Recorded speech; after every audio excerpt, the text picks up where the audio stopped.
Good morning, good afternoon, good evening, wherever you are in the world. This is Reganelite here. Hello everyone, how are you guys doing? I hope you're all doing well. Welcome to Reganelite's Viewpoint, episode 113. We're covering some of the news that's happening in the UK. I've got 6 stories with you guys, and I've got some videos to go along with them as well, which I thought was worth adding some context to some of them as well. I do have 2 funny videos as well to share. So I haven't linked the videos in the descriptions, but obviously I've linked the articles in particular that we'll be talking about today. Good evening, Scott. Good to see you there. I hope you are doing well, and anybody else who are lurking in the chats as well here. So let's just dive straight into this. So I want to start with this headline, and then I'm going to take you guys to the video in question. So a man has been arrested after a woman racially abused while England flags were painted on homes in Essex. Now we're going to go and have a look at the where's my headphones? I'm going mad today, sorry. We're going to have a look at the video itself in terms of context for this. So Essex police has arrested a 33-year-old man on suspicion of racially aggravating public order offence and conspiracy to commit criminal damage here. Now, they don't have the video here, that's why I went and searched for it and got the video. So we are going to play the video that's got over 3 million views online, so those who haven't seen it. Now, obviously, one of the stories we've been hearing a lot about, and I've even been hearing this before I went on holiday and come back, is a lot of people have been putting down trying to hang up England flags and British flags and whatnot to try and kind of show off their patriotism, to show off that they're English or they're British and they're proud and all that kind of stuff. And like, my response to people who do that or feel the need to do that, you're not patriot, you're not proud, you're actually a scared, vulnerable little person that you feel that you need to do that in order to show your patriotism. Like, it's just being doing good things, helping people out, like showcasing the good things about what it means to be English, what it means to be British. Planting flags around doesn't make you a better Englishman or makes you a better British person in any way, shape or form. Yeah, it's a symbol, but it's not a symbol that's going to make you special in any way, shape or form. And it really does frustrate me when I see stuff like that as well. Right, so before I play this clip, I just want to verify something as well before we go back to it. This video does have some strong language in it as well. There will be some language that viewers may find offensive. Not that you guys haven't heard some of the offensive language from me, but when you hear what these guys are saying, it does say a lot about the kind of people that unfortunately people's minds are being warped by. He's a lie!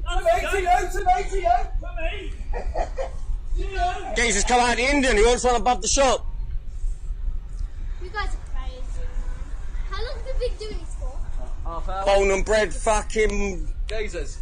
I'm an Englishman, I do it till I die, sweetheart. Get up. On to the next one, let's go. Is he not? Spread them all the way across. No, can't. It's for the country, you know? Yeah, for your future. Your future, sweetheart. All these ragged ballads, look behind you. Look at it. Yes, sir, look at it. Before Hey, a ragged there, boy.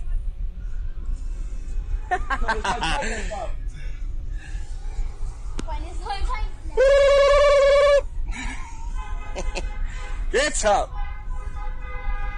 England! Fuck off. Nah, you get one more out of that, boy. Get up. I'll be back, wait. I'll be back, son, don't worry. Hey? I'll be back. Back With a bang. I do. Oh, I love it. Six flats. I love it, yeah, don't do the windows. You'll probably get Nick being up there, you know. So you'll catch me, wouldn't you? Yeah, 100%.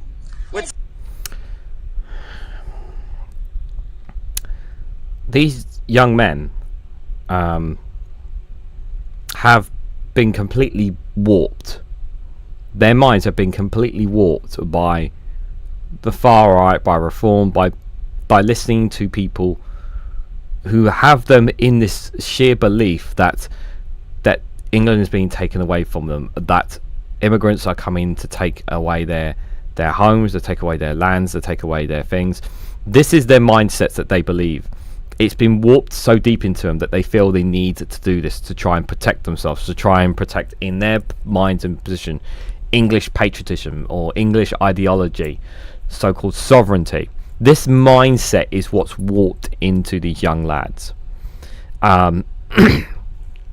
And they are looking for, and them, like other people whose minds are unfortunately warped and misguided, because misguided is a good word to use as well, they're looking for legal ways to put up flags, to put up British banners, anything to get them, anything to try and undermine and intimidate anyone and anybody who isn't, who basically, essentially, isn't white British.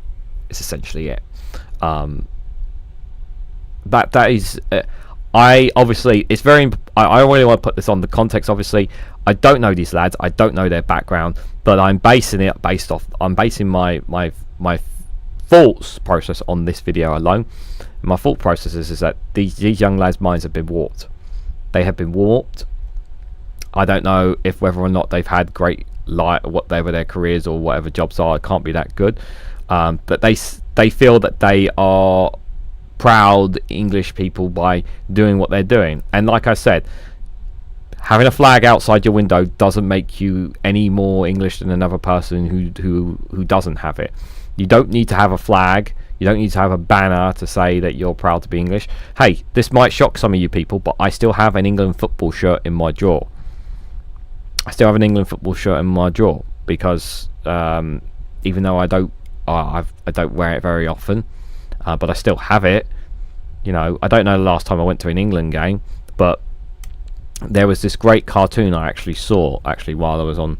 There was this cartoon I saw, I can't remember where it was, of basically, I think it was in the Metro, might have been, but basically, essentially, you had there was these two people at a bus stop. You had this woman with England flag and whatnot going to a women's rugby game, I think it was. She's all dressed up, ready to support the English team, right? The England team, right? And then you have another person, a man there, who's going to a protest, going to one of those asylum seeker protests, all docked up in England. And I thought that was quite a powerful image in of itself that speaks just about how messed up people are in society. In specifically, I'm going to say English society. Unfortunately, I do fear that this is growing in Wales and Scotland. And Reform are taking advantage of people. They're telling they're going to take advantage of all these people. And that's what I'm afraid of here. Criminal damage and criminal damage in the head. Yeah, their minds have been criminally damaged. Scott, you're absolutely right. Billy Kershaw, Simon says 55. Good to see you there. And Enzo the God, hope you all are doing well. It really is. I do legitimately mean this. I do feel for these lads because that for whatever reason that their lives are, they feel that they need to do this. They shouldn't need to do this to show that they're proud to be English or British. But unfortunately, that's the situation we're in. Now, I did try to find the video footage of them actually. I mean, obviously they were slagging off people in that video, but I don't know if this is the headline specifically from the clip from there that we've seen. There may have been other clips as well, so I will say do take their pinch of salt. I think obviously we also have to bear in mind that they've obviously a man's been suspended, has been arrested as well, so it's possible that the other person may be arrested as well for being involved in the criminal damage as well, because both the lads there as well. And I think it was incredibly stupid of them, and I do say the word stupid, to video footage yourself doing it as well, because you're literally asking yourself to get caught in doing so as well. So let's read a bit more into the context of this. So a man's been arrested after a video shared online of St George's crosses being painted on homes in Essex and a woman being racially abused. The clip appears to show two men painting red crosses on the white walls on flats past the parade of shops at Baltimore Bay in Bassetton, Essex. A third person films the men painting, and a young girl can be seen watching. At one stage in the video, racial abuse can be heard when a woman who is wearing a headscarf passes nearby with some children. Yeah, that's the woman that was abused. Okay. Basildon Council leader Gary Cowlington welcomed the patriotic spirit of those hanging England flags throughout the borough, but warned against criminal damage and says racism has no place in Basildon. On Saturday, the 26th of August, Essex police arrested a 33-year-old man on suspicion of racially aggravating public order offence and conspiracy to commit criminal damage. So he's been questioned and released on bail as the investigation continues. The Chief Inspector said, regardless of anyone's thoughts or views, causing damage by applying red paint to people's properties is clearly a criminal offence. Aside from the simple fact some of the language directed towards a member of the public in this instance was disgraceful. Yeah, so, like, in your home, in your property, if you want to do that, that's your thing. But you have no right to basically paint it on other people's properties. Oh, what's going on here? Hold on. My camera's playing up. That's not a good sign. Oh no, am I gonna have to do this with no camera? 1 second, guys.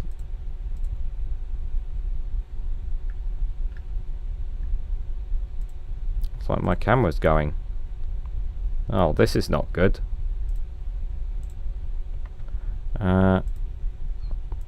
What's going on with my camera? Sugar. So it looks like my camera has gone. That's not good. It was playing up this morning as well. Unfortunately, guys, I'm going to have to do the rest of the live stream without a camera. So I do apologise. But that's, yeah. I don't know what's wrong with the camera, but yeah, the camera's gone. Yep, sorry. I used to like the Union flag, thinking it was an interesting and unique thing. I feel uneasy about it nowadays. Well, that's how I feel about putting on the England shirt now, because people will feel an assumption that you might be racist. It's problematic, that's for sure. We received numerous reports in relation to this matter. It's only a matter of rightly react upon it. We will always work to ensure the safety and security of everyone. Behaviour does this does nothing to further any argument or make any valid points of harmful and distract, causes distress, alarm, and fear to innocent people. Police are assessing the video, but appeal to anyone with further information should assist them or any concerns to contact the officers.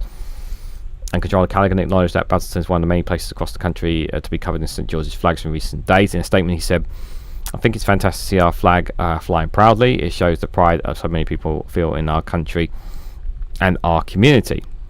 I have been clear with officers at Basildon Council that we will not be taking down any flags. Why? They could be, then they shouldn't be in the way there. The majority have been fixed to street lamps, which are Essex County Council responsibility, and it will not be for them to decide if they stay up or not. Personally, I hope they do."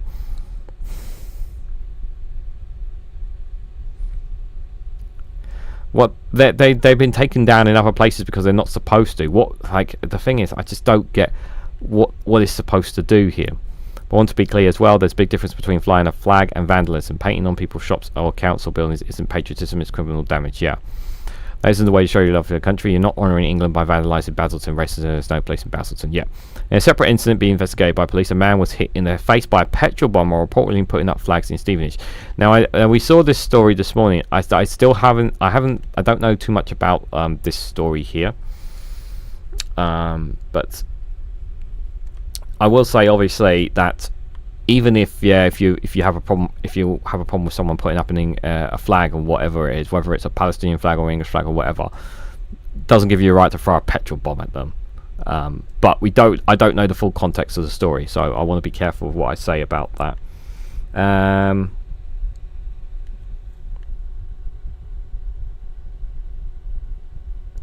Okay. And the man in his 30s suffered a cut to the head after being struck by a glass bottle containing a lit rag. Police were called to reports. Yeah. Appears the victim was struck by a glass object. I know this incident will concern people living locally, but I'd like to reassure the community it's any contained incident. Our investigation continues. Anyone, the police are getting so much on their hands. This is really bad for the police. This is really, really bad for the police. It's going to be so stressful for them. I'm not sure how they're going to get through this, guys.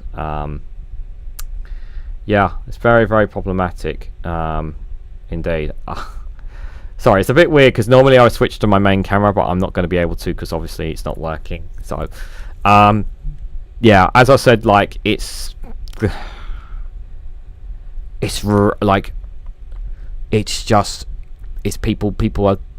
are really buying into the fact that they feel the country is being taken over, and it really, really isn't. It's so many things that are not going right for people, and people are just losing their absolute freaking minds. It's really, really sad state of affairs, guys. It really, really is. Let's move to the next story here I have for you guys. Turn that ad on. We don't need that, thank you. Winter fuel cuts at a hit to 600,000 disabled pensioners, analysis finds. So around 600,000 of those who will miss out on winter fuel payments are disabled. This is the government's own analysis, by the way. This is how seriously the government are when it comes to taking the winter fuel cuts. Like it's so insulting that when the government's own analysis is saying you're actually going to hurt people, and they still want to go ahead with some of these decisions that they make. It really does show just how out of touch they are. It really is quite insane. Good evening, Joe. I hope you are doing well. It's very, very frustrating to say the least here. So go away, ad. Yeah, you're going to see more of that, guys, unfortunately, because of what's happened with my camera. So Keir Starmer's winter fuel crisis will hit around 600,000 disabled pensioners. The government's analysis of the policy found Prime Minister's decision to restrict the payment of those earning 35,000 or less will see more than 2 million pensioners miss out on the allowance, worth up to £300. Of those, more than a quarter are disabled and will be forced to hand back the £300 payment through the tax system. And it comes despite the government's U-turn on its original decision to strip winter fuel payments from millions more pensioners, with the cuts now restricted to those earning more than £35,000. So critics say that the threshold is too low, particularly for disabled pensioners who will be hit by the charge. Yeah, can we not? Why again? Like disabled pensioners? Like really? Like do we really need to hurt them? It's just ridiculous. So Dennis Reed, a over 60s campaign group, Silver Voices, told the Sunday Telegraph that an annual income of 35,000 is not a king's ransom under any circumstances, let alone for a disabled pensioner. This shows the cruelness of having means tested cut off because it doesn't take into account the individual circumstances. So there are usually extra costs involved in having a disability. You might have to heat the house more than you otherwise would, or you'd have to charge medical equipment such as electronic wheelchairs, for example.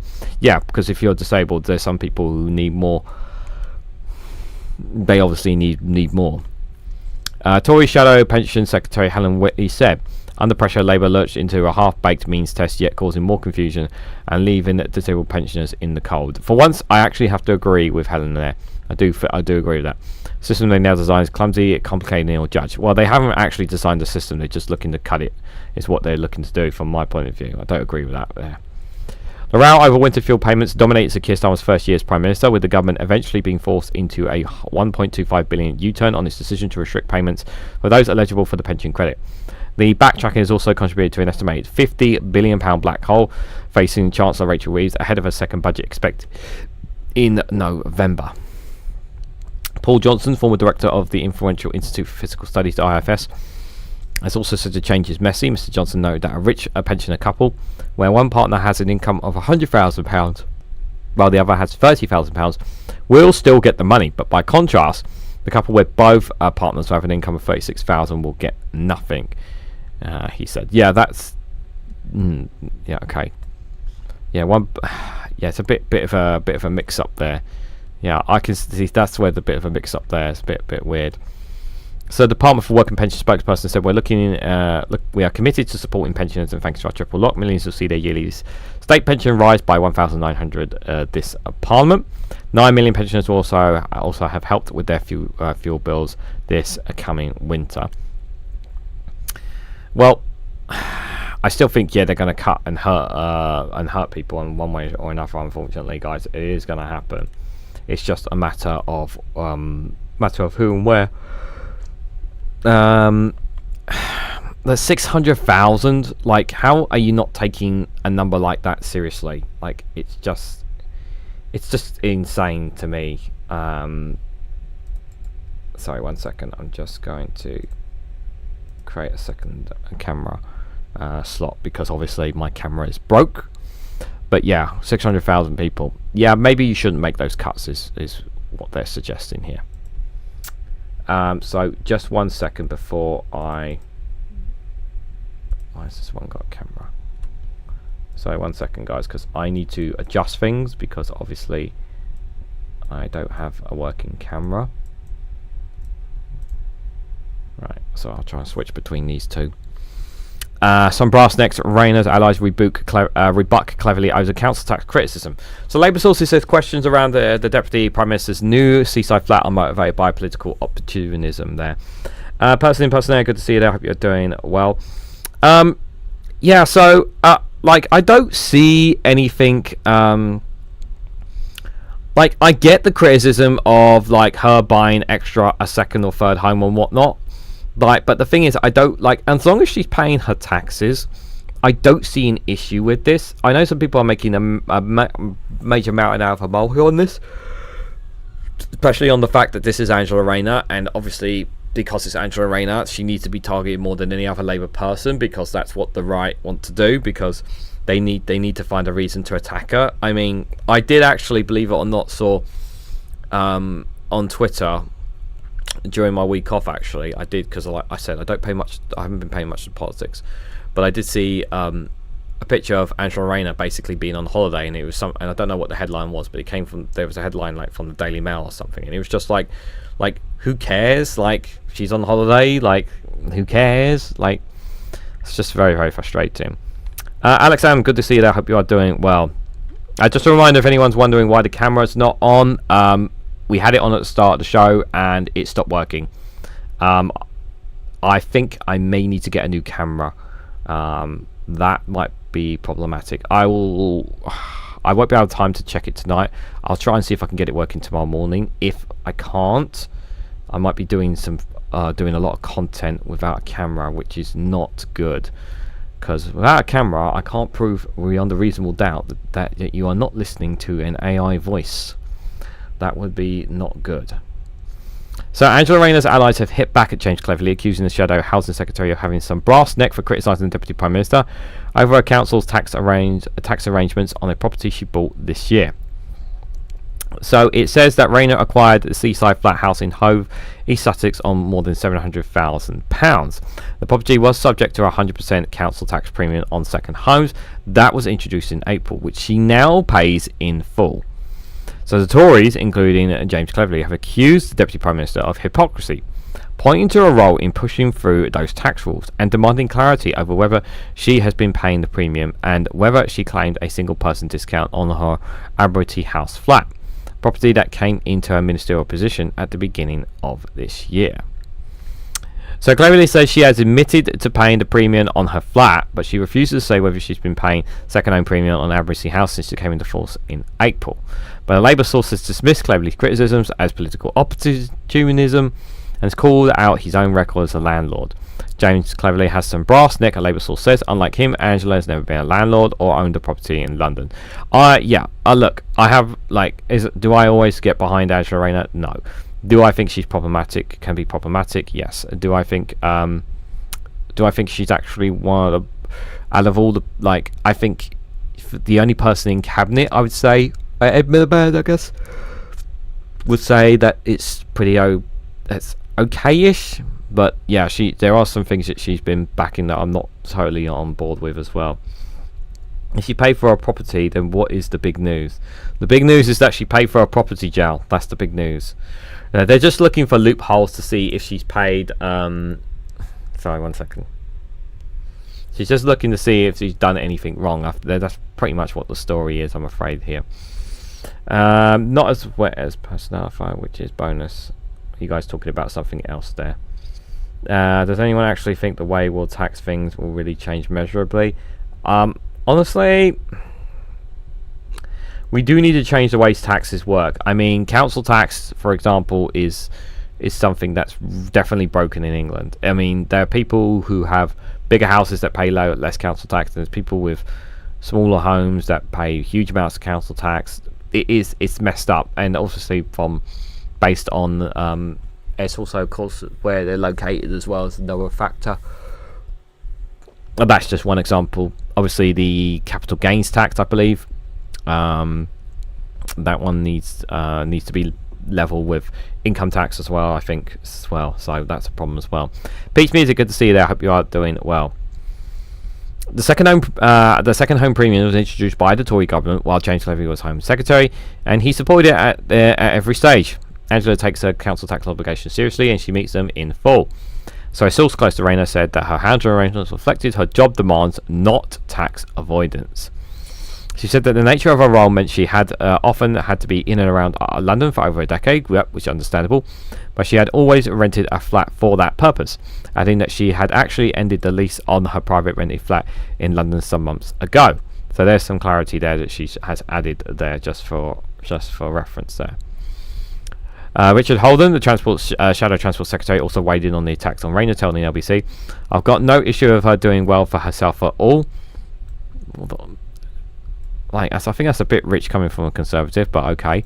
I think there are questions about hypocrisy at the moment when she's changing some of her tax measures around second home ownership, and questions as to whether she's derogating as her primary residence.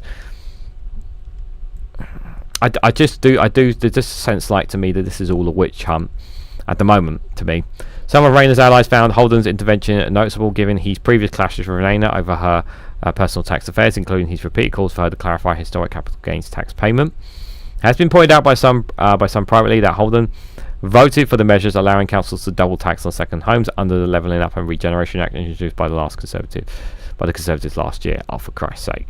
See, hypocrisy in a nutshell. Scott says, "I can see council tax changing with general taxation. Most points need revamping, and the rich aren't going to allow that." Yeah, that's the problem. We need the rich to pay a bit more. The rules were brought into force by Rayner's department in April. A spokesperson for Labour defended the policy, saying, "We have said that we will introduce new powers for local communities, and we have. That's why councils can opt to add up to 100% of the council tax bills for second homes to help local leaders improve sustainability of communities. We are getting Britain building again after years of failure, pushing a planning through the face of opposition from unelected lords and landlords. We are not in the business of restricting people's abilities to own property, but we're clear that rights come with responsibilities." Yeah.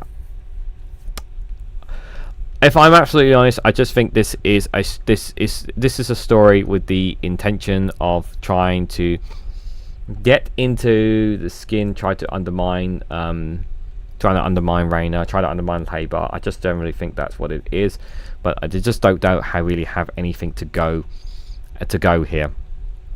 Like I said, obviously, if they find actually that she has not been fully honest with about her tax, then obviously questions need to be asked, but we don't know that.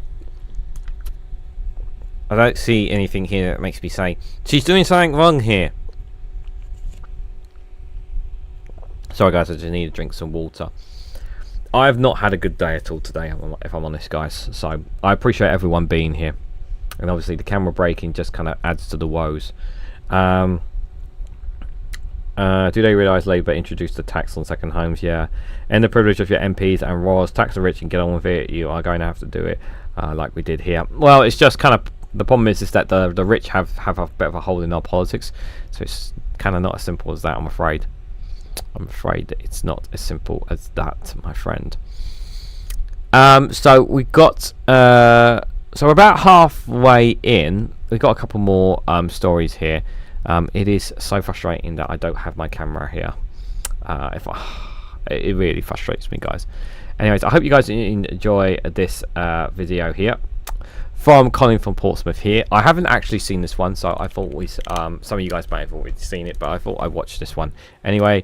So this is from Colin from Portsmouth on the Epping Forest. What could possibly go wrong here? Colin from Portsmouth is on the line. Hello, Colin. Why am I not allowed to have a glass of fizz to celebrate something? Well, who's stopping you, Colin? I don't drink, do I? Right, well, have a cup of tea then. Fizzy tea? No, thank you. Sorry, what are you celebrating, Colin? The silent majority have finally shouted loud enough to win something. The High Court ruling that Epping Forest District Council are right to say that immigrants can't stay in hotels anymore. Well, it's only...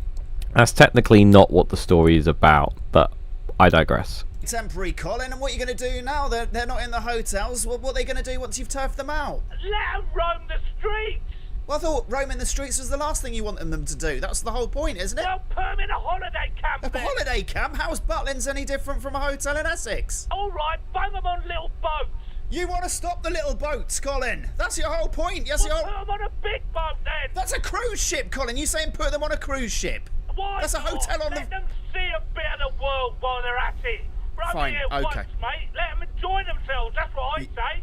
yeah, Anyway, yeah. mate, thanks for having me on. Love to the family. Love to the family, Colin. Love to the family. Tell them not to go on any Disney cruise, though. I caught Olaf having a fag in the bogs, and it put me right off Frozen. Oh my god, what was it doing on Frozen there? Oh dear, oh dear, oh dear, guys. Let me just fix... I need to fix my tab, so just bear with me, guys, before I come to this. Just a reminder, if you are here, if you can, please hit that like button. It'd be greatly appreciated, and share this across social media so others know find this video. If you haven't subscribed, please consider subscribing to support the channel. Help me get to 2,500 subscribers. Would be greatly appreciated, guys. Yes, it's very, very sad that I don't have a camera. I really, really hate not having a camera, guys. But let us continue. So this one here is from the BBC with the headline of "Getting Ready for Fracking. Reform UK tells energy firms." We know that Reform UK doesn't care about the environment, doesn't care about nature, doesn't care about the damage that it can cause to the planet. I do not want to start having earthquakes here in the UK. But if we get a reform government, they may be responsible for us having future earthquakes, which would be incredibly frightening to say the least. Yeah, I don't see any benefits to fracking at all, apart from enriching private companies, enriching oil and gas giants. That's the only benefit there. I don't see any change whatsoever when it comes to our energy industry whatsoever, because obviously we've opened up the new Rosebank oil site. Going to be opening that up, and is any of that going towards dealing with our energy bills? No, it's just going onto the international market. It doesn't benefit us in any way, shape or form. Now, will fracking benefit us? No. I'll tell you what it's going to do. It's going to cause areas to be unstable, could cause earthquakes. It will pollute the environment and the land, never mind polluting what it does underground, and it can make a lot of noise. There are just so many negatives to fracking. Lots and lots of people are not fans of it, but Reform are definitely keen on it one way or another, and they honestly, it's quite pathetic that there are some people who are against fracking but are also Reform voters as well, because again, not everyone knows what Reform UK's policies are. So, trapped in underground rocks, a potential energy resource has eluded generations of British politicians. It's called shale gas, and the method of getting it out of the ground, known as fracking, has proved politically difficult. Fracking, short for hydraulic fracturing, has been banned many times by different prime ministers since 2011. Over concerns about earthquakes and environmental impacts. Yeah, I don't want them, thank you. And yet, despite this, Reform UK, which is leading the national opinion polls, believe it's worth going after the gas again. Quote, "We've got potentially hundreds of billions of energy treasure in the form of shale gas," Richard Tice, party's deputy leader energy spokesperson, said. "It's grossly financially negligent to a criminal degree to leave that value underground and not to extract it." Well, the thing is that he is right to say that there is hundreds of billions of energy down there. Again, like I said, none of this money, none of this energy will go towards ordinary people. It's only going to go to the wealthiest people in society. It only benefits the rich. The party led by Nigel Farage is telling energy firms to get ready to drill, baby drill, if it gets into government after the next general election. Reform UK says it's serious about shale, but will its plans succeed where so many others have failed? So here is the history of fracking in the UK. Shows it won't be easy. So fracking has been going on in British oil and gas sectors for decades, and largely flew under the political radar until about 2010, when shale gas extracted started taking off in the United States. So at the time, Charles Henry was the energy minister, and at first he was cautiously optimistic about the prospect of US-style shale gas boom. But the abortive fracking efforts of the last decade have so also have turned the former Tory MP into a skeptic. He watched former Prime Minister David Cameron dash for the gas slow to a crawl after fracking projects were hampered by planning delays, minor earthquakes, legal challenges and persistent protests. As a result, Cameron promised shale gas revolution never materialised, and in 2019 tremors were recorded at a fracking site, leading to a ban. When ambition hits reality, this isn't what people had hoped for, Henry says. It's much more difficult than it is in the US. It's more expensive, it's more polluting, it's more disruptive. Again, this does not benefit any. All it does, guys, is benefit the rich and the wealthy here. The price of extracting does not comprehend the cost of removing it, says Jow. That is true, but the problem is they don't care.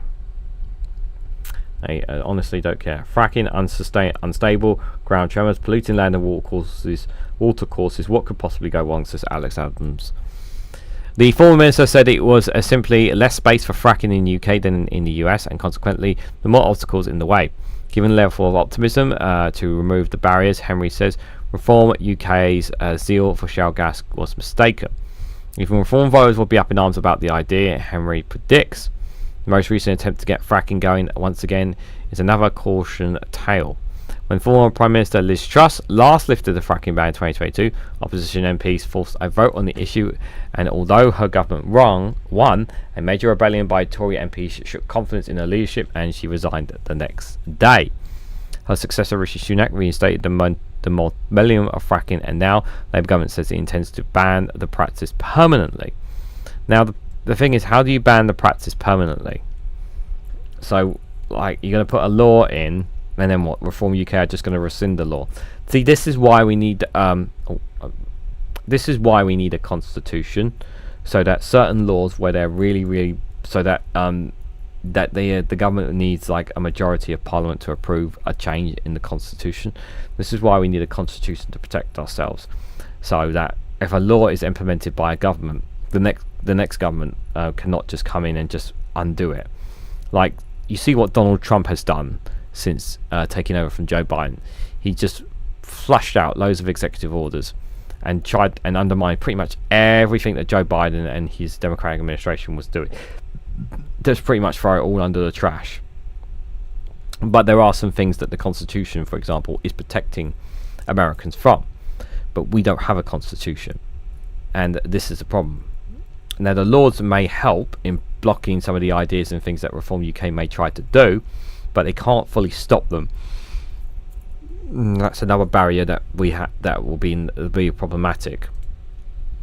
So how will Reform UK navigate this political minefield? So firstly, Ty said Reform UK would lift any fracking ban immediately. Secondly, he says with a Reform UK government, we will work with oil and gas companies using new extraction techniques to explore for shale gas at a couple of independently monitored fracking wells. That will confirm the quality of gas available to satisfy people that it is safe, Tice says. No, it doesn't confirm it, because you could still get tremors, just because you can't prove that there won't be tremors.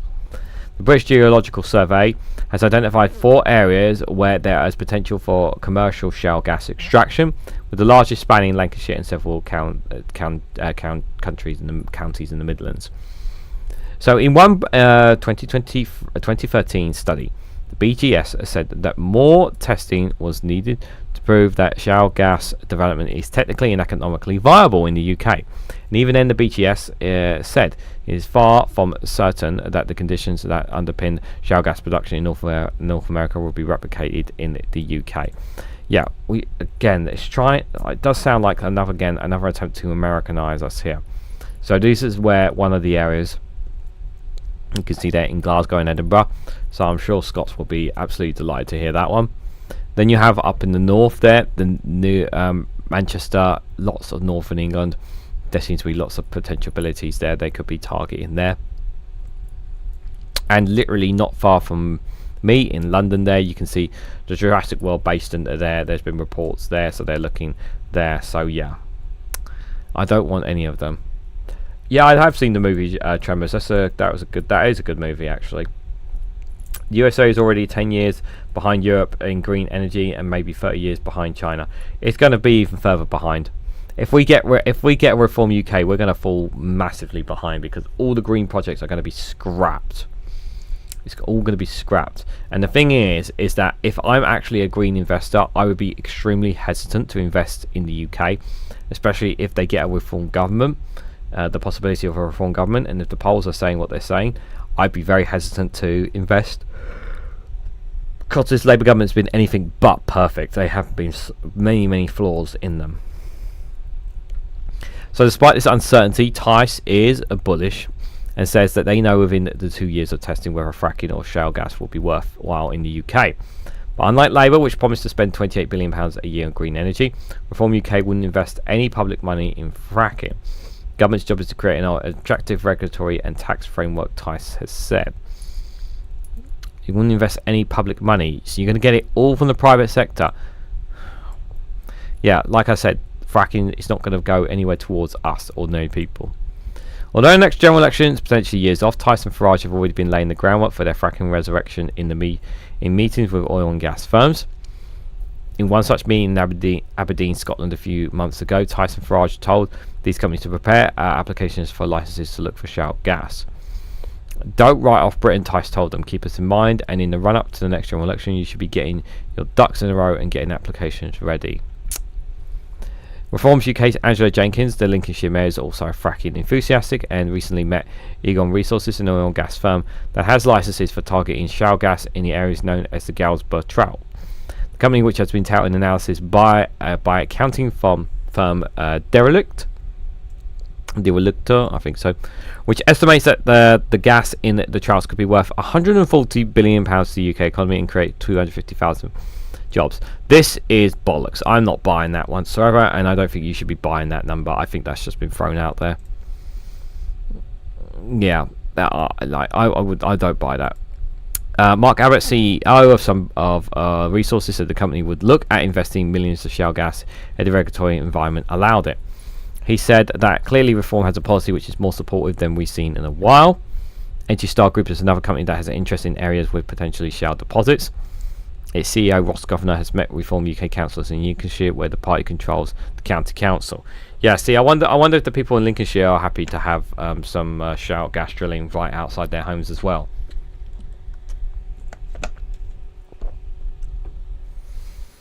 We know that there's world-class resources there, Claimants said. I think the UK government needs whatever indigenous energy it can get, be it wind, solar, geothermal. Reform will try and find a way. We'll try and find a way to make it happen. Aliston Keir, good to see you there. I hope you are doing well. Just a reminder, guys, my camera's broke during the live stream early on, so I can't fix it. So yeah, I'm doing this in a very weird way. If you want to see what my camera looks like right now, this is what it looks like right now, just for reference. Work carried out by geologists in our research program suggested that the complex geology of the shale bastion in the UK would make it significantly more difficult and costly to extract, Bradshaw says. He says that estimated expenses of producing British shale may mean it would not be able to compete with cheaper gas imports from Norway or elsewhere. As a result, Professor Bradshaw says energy bills would not be lowered in the short term. In any case, with Labour in government, fracking is a non-starter. Labour is focusing on building out the UK's renewable energy and is aiming for clean power to meet 100% of the electricity demand by 2030. The Energy Minister, Matilia Fattenborough, said Labour was going all out to seize the opportunities of the clean energy transition. We intend to ban fracking for good and make Britain a clean energy superpower to protect current and future generations, said. The biggest risk to our energy security is staying dependent on fossil fuel markets, and only by spinning into clean power in 2030 when the UK can take back control of its energy and produce consumers from spiralling energy costs. Although fossil fuels are expected to be featured in the UK's energy and economic systems for years to come, their role is diminishing as countries turn to cleaner alternatives. If a full government does pivot back to fracking in 2029, it might find itself out of step in a world that is trying to go green. It will do, but the problem is that people are willing to give them the keys to number 10 if they think that Reform UK will actually save them, which, by the way, they won't. But that's the problem. People have got that in their mindsets, unfortunately. David, good to see you there. I hope you are doing well. So, yeah, it's very scary indeed. Yes, guys, I'm just going to put that screen on because I'm going to switch to different screen in a moment. Can I do, let me see, Sorry guys, I have to play with the camera because obviously, as you guys know, my camera's buggered, so I have to use the no cam situation there. Everyone's saying hello. Scott hence the harsh laws on misinformation and fake news. Not perfect, nothing is, but nothing good as it can be. Yeah, but your media's not stupid. Yeah, your media's not stupid. Ours is, unfortunately. As is this man. So the far right emboldened says MP as Starmer faces mounting pressure over immigration. A poll suggests that voters believe that the Prime Minister is failing to grip the problem despite his government setting out measures to speed up removal. So before I even read this, I'm going to take you to this piece here from Sky News on this. That is the government caught in a trap, and I think this is quite fascinating to listen to. So let's have a listen to this together, guys. I'm going to turn the volume down to halfway. If it's too low, let me know, guys. Has the government walked into a big political trap by trying to reverse the Epping hotel ruling? Now, Labour was already on the back foot after a judge ordered that the Bell Hotel should be emptied of asylum seekers. But now, by trying to appeal against that decision, it's being attacked again, with the Tories accusing the government of not listening to the courts or to the public. I think that's entirely the wrong decision. I mean, this was a victory for local people, so the government's just not listening. People do not want these hotels in their local area, and what they actually want is a deterrent putting back in place, like we have with the Rwanda deterrent, which has stopped these crossings in the first place. That's what the government needs to re-implement. No, that's not what people are saying. Here's the thing, and I've said this already. Look, the Rwanda scheme is, we've said it before, I'll say it again. The Rwanda scheme is a dumb idea, it's a stupid idea, it was a stupid idea from stupid people, it was a waste of taxpayer money, nobody is interested in it. Only idiots are interested in it. All it's going to do is waste money, waste time, waste resources. It's just no. Okay, now, what is the reason why the government did this?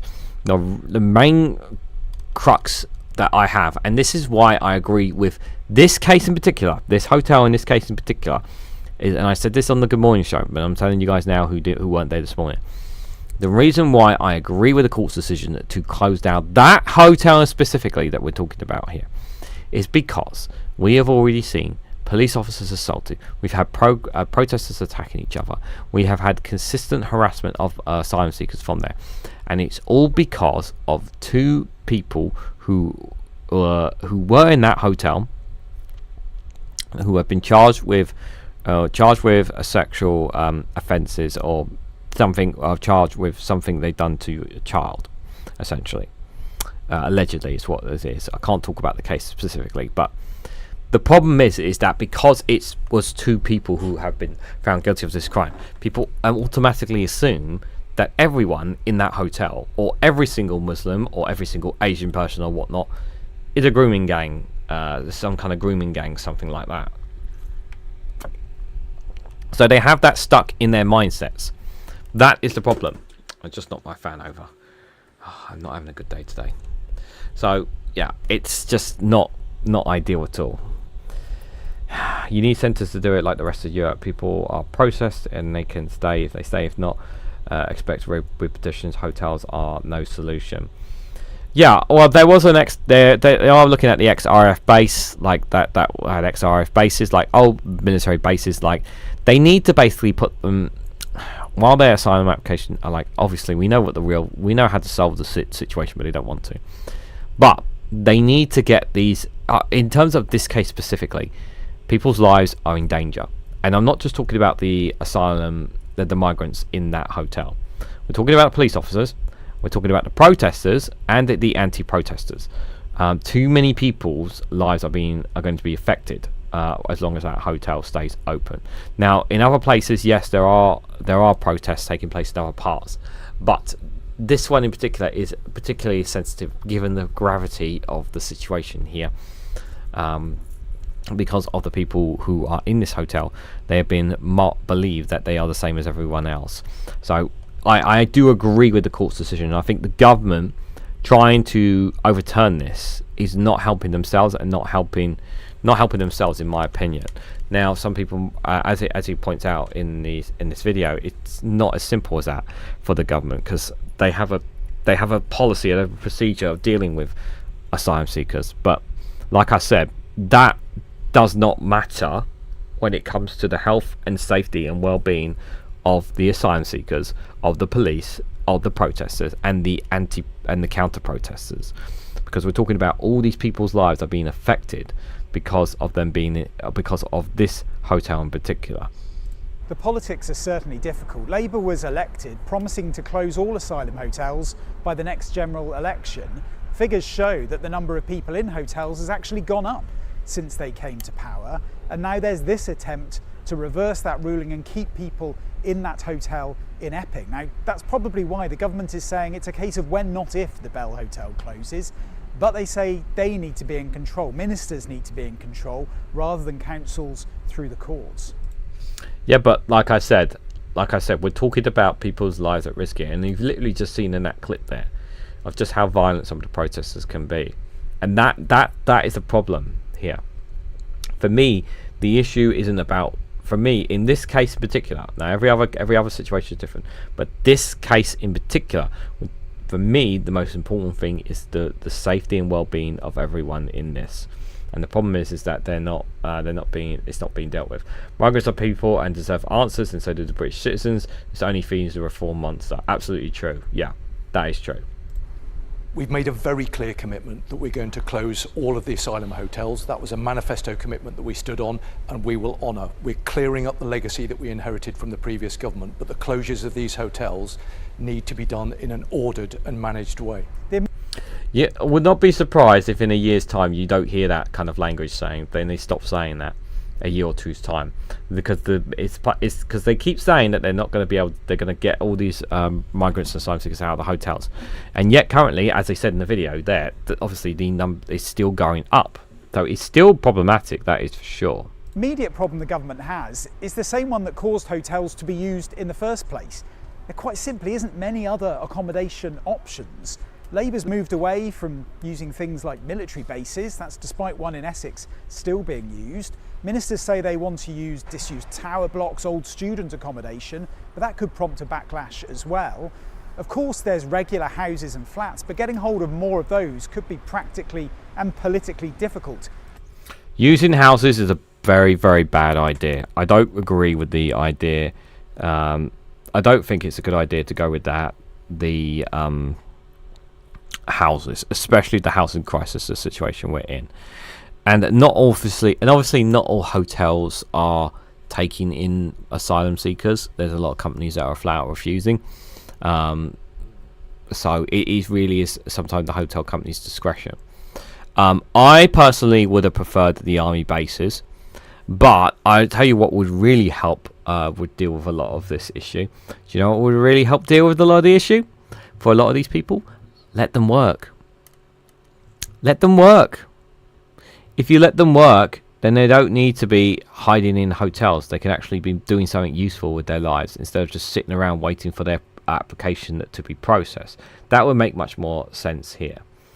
I heard bloody Nigel Farage's popularity is increasing. God, what a nightmare.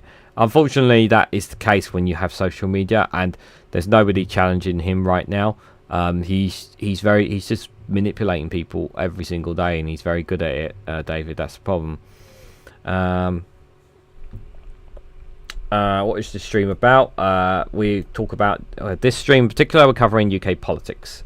Wolf's friend 42, welcome. I would have my camera on, but it broke at the start of the show. So not only do Reform UK hate any immigrants, they also want to hurt them too. They're not directly hurting them, but and I say not directly, but they're basically sending wolf signals to those who want to cause harm to them. Given the shortage in housing and high waiting lists for housing too. All of that is why previous legal challenges against asylum hotels have often failed. The government has a legal duty to house many asylum seekers, so judges have tended to think that blocking off the hotel option may put the government at risk of breaking the law. So to return to the first question, yes, the government probably is walking into a bit of a political trap here. The problem is, it may not have any choice. This is the problem. The Labour government are essentially fucked.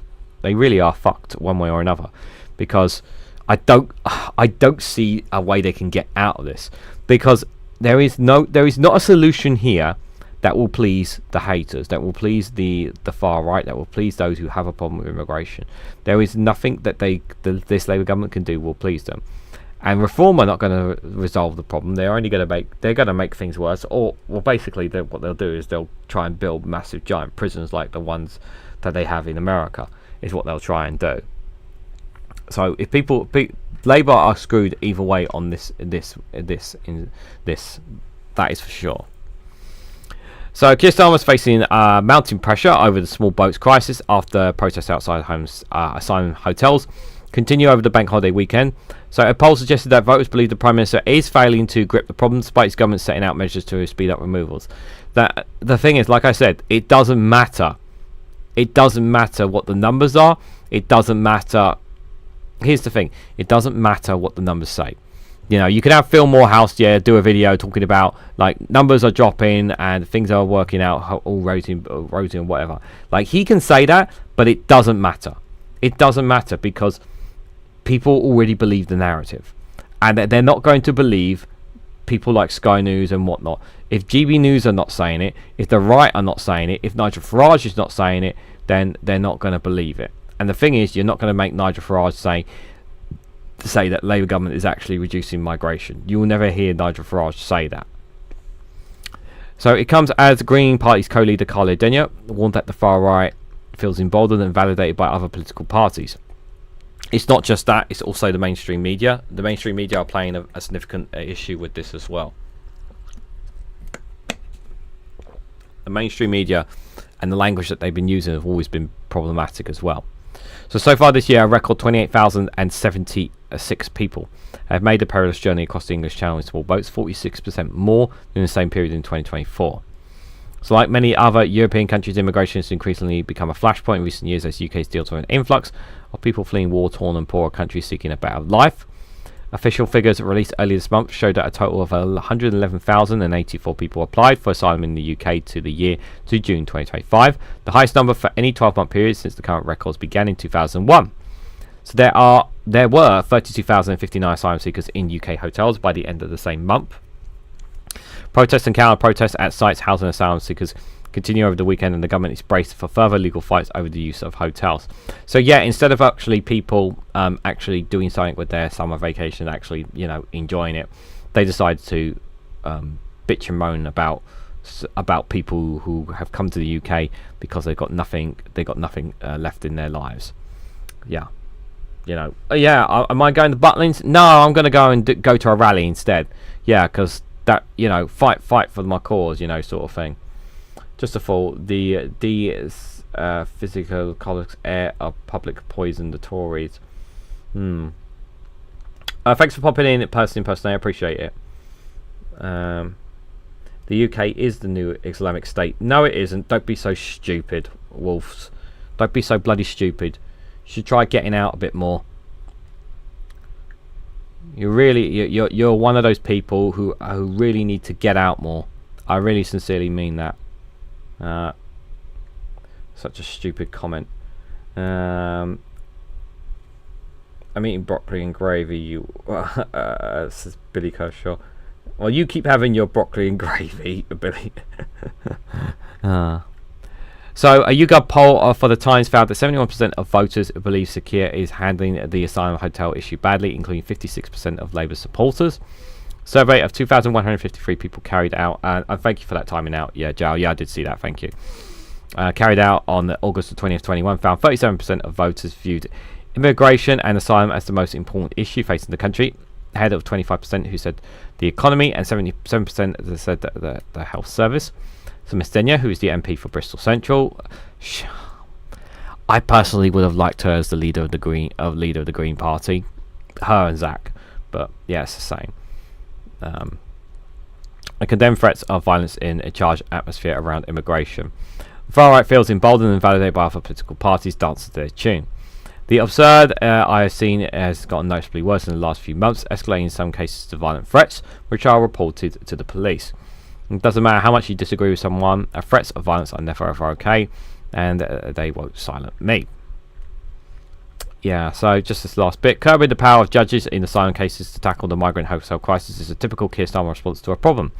Former Director of Public Prosecutions would appear to see overhauling court procedures and the legal process as the answer to any tricky situation. Yes, the proposed fast-track asylum appeals process is fine as far as it goes, but for a government confronting with a massive migrant crisis, opponents claim it's mere tinkering. And welcome it worthy as it is going to smash the gang, stop the boats, and act as a powerful deterrent to stop people's pivoting their way in the channel. No, it's not. Like I said, it doesn't matter what they do. People are still going to believe that. I'm going to bring up that screen in a minute. Yeah, I know, because the camera's broke.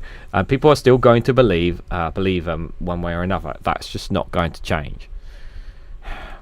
It's like I've always said, it doesn't matter. It doesn't matter.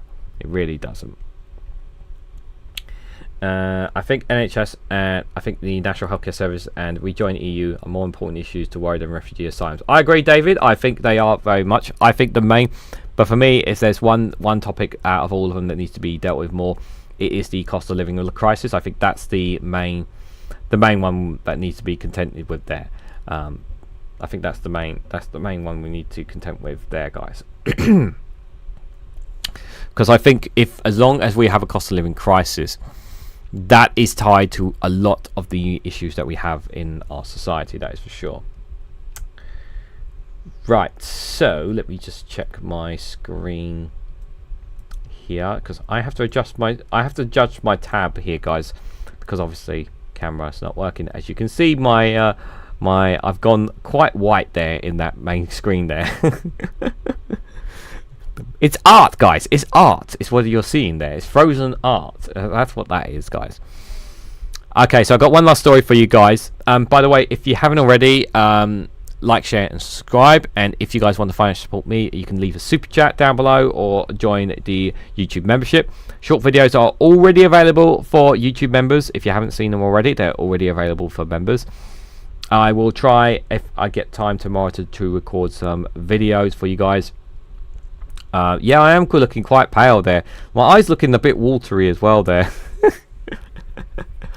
But yeah, guys, if you can support in any way, please feel free to do so. Obviously, if you can't financially support me, just hitting the like, share, and subscribe, and leaving comments down below, checking out other content on the channel, all that kind of stuff really does help support me. And thank you to everyone and anyone who does so. I really do appreciate you guys. Right, away from the pale Reganelite on your screens to this interesting piece here from Byline Times. So, Ofcom has refused to investigate GB News over calls to shoot disabled benefit claimants. We will come to the videos on each of them. And I'm sorry, they are video clips from GB News, so I do apologise in advance, but we will come to them. So, the watchdog has also refused to investigate a complaint about a presenter's use of anti-trans slur, saying the comments were in line with audience expectations for this channel. So this is right, once again, this is again the government and Ofcom allowing them to seed into the minds and poison the minds of the British public. When you try, this is them trying to normalize this language. Right now, this is still something that's been that they're saying it here and there. But if they keep saying something that is outrageous, it then becomes normalized. This is what they want to do. This is what they want to do.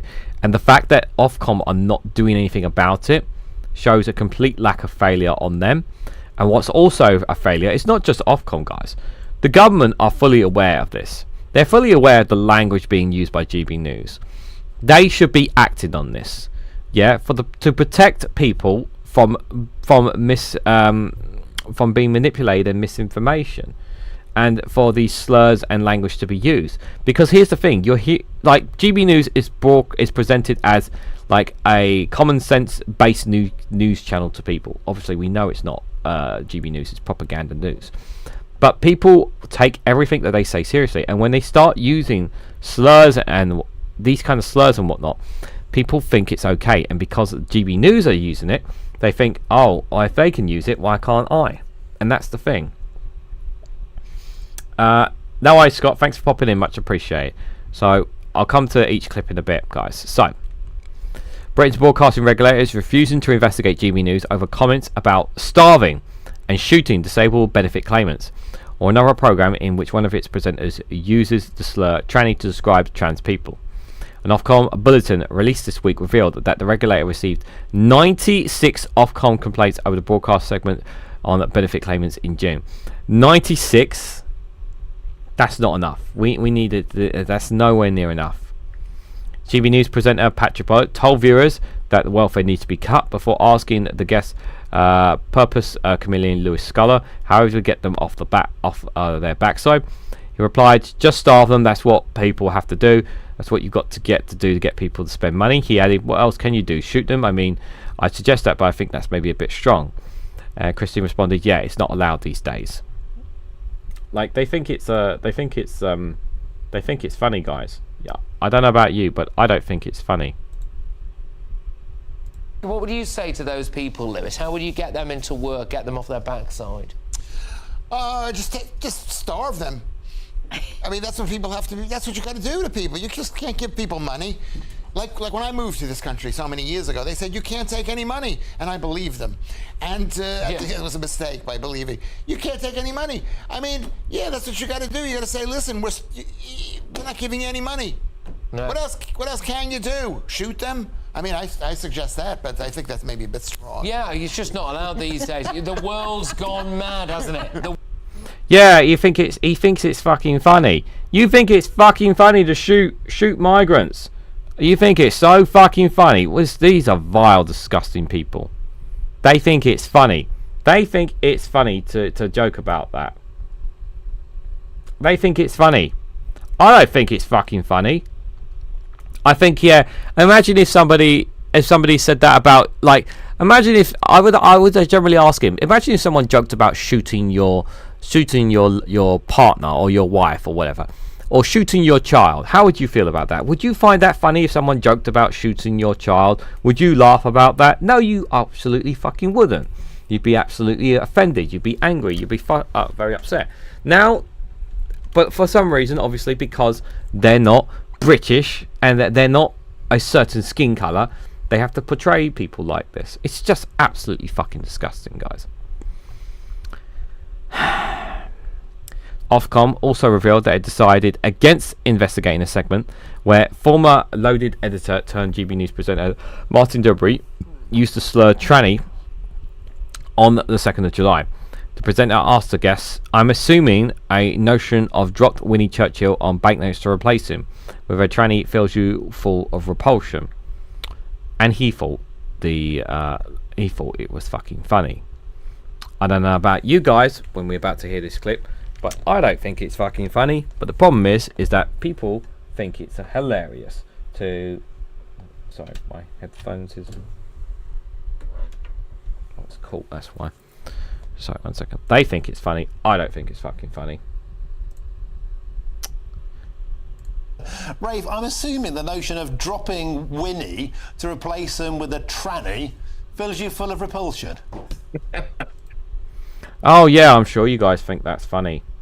Yeah, I'm sure language like that is perfectly acceptable, perfectly reasonable. Again, once again, guys, trying to normalize this language. Yeah? Because here's the thing, right? GB News are consistently using this kind of language, right? Now, what would be the worst thing that could happen is if you start hearing this kind of language normalized on the BBC or on Sky, other mainstream broadcasters. Once that happens, that's when it gets worse. And if you have a reform government, you will hear the language will be highlighted, emphasized even more. That's the worst thing. I mean, these people are absolutely disgusting. Absolutely disgusting. So it comes after prominent former BBC and Channel 4 journalist Michael Critic accused Ofcom of letting GB News get away with murder during a debate on the channel on the 14th of August. Critic called for the heads of Ofcom, Michael Grade and Melanie Dawns, to be fired. Yep, I agree. Told the station, "I think it's outrageous the way Ofcom, and I've said this many times on your channel, lets you get away with murder. We all have to operate under Ofcom, who basically have gone to sleep on their jobs. They're incompetent. They no longer got any decent leadership, and they have changed the rules for channels like you without any public debate. The journalist told the host, "You're a propaganda channel, not a news channel, and Ofcom should have done something about this." Yep, 100% agree. But again, like, they're not going to do anything about it, unfortunately. Just for Twitch chat, their reference, I just want to say I apologise to the Twitch chat, but the phone is not my phone, my device, because it's not really a phone. Device is dying, so unfortunately I've had to turn off the Twitch chat. So apologies for those on Twitch. He also complained about the prominence of reform on GB News, commentating on Ofcom's inactions over the space of anti-disabled and anti-trans attacks on GB News. Richard Wilson, director of Stop Funding Hate, said Ofcom's repeated failures to do its job is putting disabled people and trans people at risk. Yep. Hate in our media leads to hate on our streets. Yet when a robust and effective regulator is most needed, Ofcom's leadership seems to have effectively suspended the rules they are tasked with enforcing. In doing so, they enable the surge of media hate, which is causing grave harm to communities across Britain. Yep. He added, Ofcom's job is to protect the public, not act as enabler. If it's no longer willing to do its job, then it's time for Parliament to step in. Spokesperson for a regulator, Ofcom, responded to the criticism, telling Byline Times all regulated broadcasters must comply with our broadcasting rules. Well, obviously you don't. We enforce these rules fairly and proportionately, which you don't. Acting independently and impartiality of all times, which you don't again. Our broadcasting code takes into account the right of freedom of expression and enables broadcasters to take different editorial approach to their services, including broadcasting from a particular stance or viewpoint, providing that they comply with the relevant rules. Yeah, but what the language that they are using is putting people at risk. This is the problem, and they don't see this as a problem. They added that the regulator assesses each individual complaint in the program as broadcast before deciding whether to investigate. The volume of complaints we receive do not determine our decision. When we find a breach of our rules, we publish full reasoned decisions based on evidence. At all times, we take into account fundamental importance of the rights of freedom of expression, the spokesperson said. On the comments about starving disabled people on Patrick Channel's Late Tonight show, an Ofcom spokesperson said, "We carefully consider complaints about this late night program, and we understand some views found Lewis's remarks during the discussion of welfare reforms deeply concerning." Deeply concerning? Like, how fucking stupid are you here? Deeply concerning? Oh, it's deeply concerning to someone comment about starving disabled people. Like, how fucking insulting can you be? Ofcom really have lost the plot here. Our assessment took into account the regulator's contributions to establish a relevant style. They claim that the presenter response to the comment signalled to the audience that the remarks were satirical and not to be taken seriously. That's not the point. You're not supposed to fucking say them. It doesn't matter. It doesn't matter. Yeah, it's not. It's supposed to be presented as a news channel, not a fucking jokes show or a host show, is it? It's not that. Like, even if you saw a comedian saying something like that, like that's like they're taking it well out of context here. It's Ofcom. Ofcom is treating GB News here differently. While I acknowledge these remarks were politically highly offensive given the particular context, we do not consider an investigation as warranted. Yeah, this is fucking outrageous. Absolutely fucking outrageous. And on the failure to investigate Martin Dobry's show, where he used the word tranny, the official Ofcom percent, we considered the complaints about the program. We understand clear potential for offence. It was offence, again, like clear potential. No, it's actually an offence. Our assessment found the brief use of this language was, in our point of view, employed to provoke debate and was likely to be in line with the audience expectations for this channel and show. We do not consider investigation to be warranted. See, and this line that they've put in here in their complaint was likely to be in line with the audience expectations. So they're basically saying it's okay to use that language with GB News because that's the kind of language you expect from the show.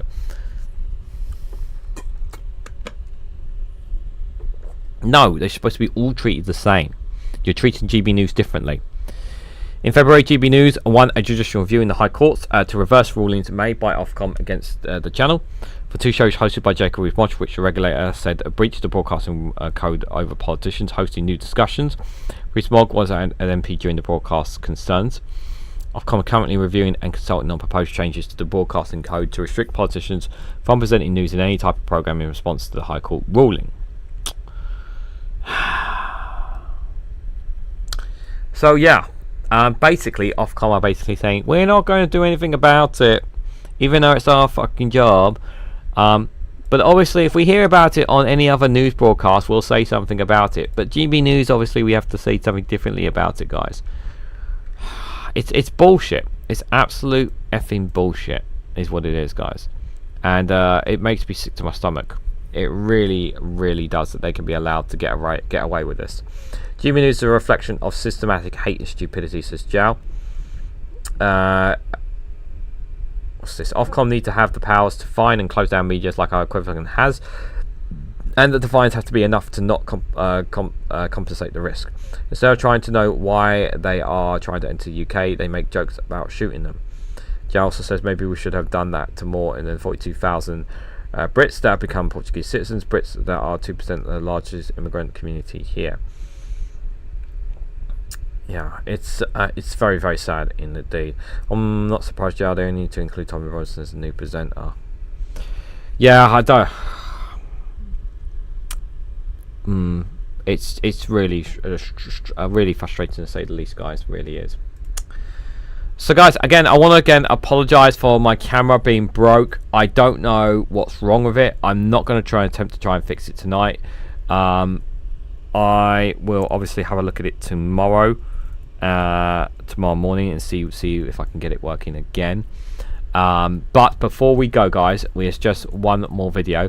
I am not going to schedule. I'm going to schedule Good Morning. I'm going to schedule the live streams for tomorrow. I'm not going to schedule for the rest of the week, just because I don't know what's happening with. I need to fix this camera, so it really needs to be dealt with. Actually, I might even try to fix the camera tonight.